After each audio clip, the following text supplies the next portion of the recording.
एक बार की बात है, एक आदमी था, अपने ऑफिस के काम में बिजी था और वह घर में बैठ करके अपनी लैपटॉप में ऑफिस का कुछ काम कर रहा था।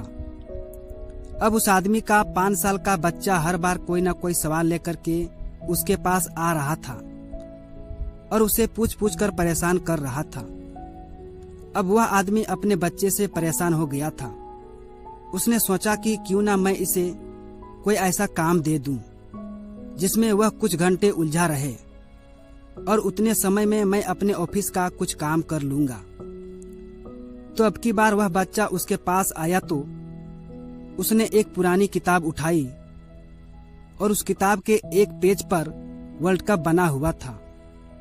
उसने उस पेज को फाड़ करके उस पेज के टुकड़े टुकड़े कर दिए और अपने बेटे को देते हुए कहा कि इस पेज पर वर्ल्ड कप बना हुआ था, मैंने इसे कुछ टुकड़ों में तोड़ दिया है, तुम्हें इन टुकड़ों को जोड़ करके फिर से वर्ल्ड कप तैयार करना है।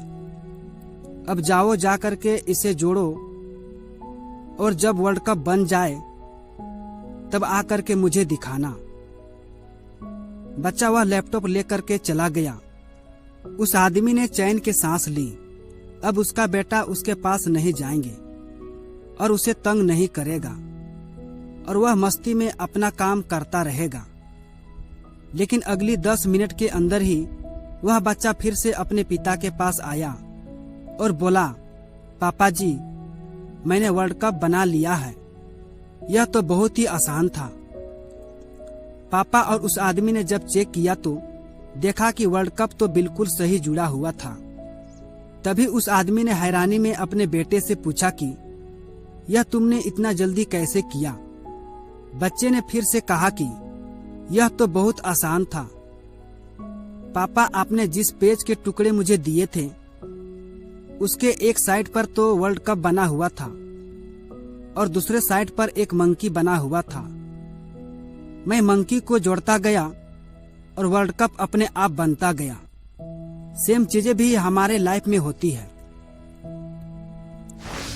दोस्तों, अक्सर कई बार जब कोई बड़ी प्रॉब्लम या समस्या हमारे सामने आती है तो हम उसे देखकर यह सोचते हैं कि हमारी जो प्रॉब्लम है, हमारी जो समस्या है, हमारी जो परेशानियां हैं बहुत बड़ी है और वो इतनी आसानी से हल हो ही नहीं सकती है।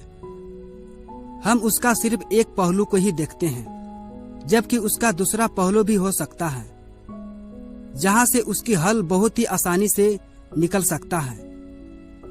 इसीलिए जिंदगी में जब भी कोई बड़ी प्रॉब्लम या दुख ऐसे आए तो उसके हर पहलू को देख करके सॉल्व करने की हमेशा कोशिश करनी चाहिए।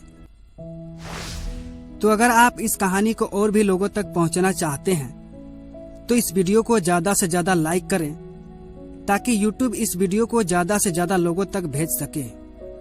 और कहानी पसंद आई है तो UK story Hindi YouTube channel को सब्सक्राइब जरूर कीजिए। फिर मिलता हूँ अगली बार किसी और नई कहानियों के साथ। तब तक के लिए शुक्र करो, सब्र करो और जिंदगी में आगे बढ़ो। धन्यवाद।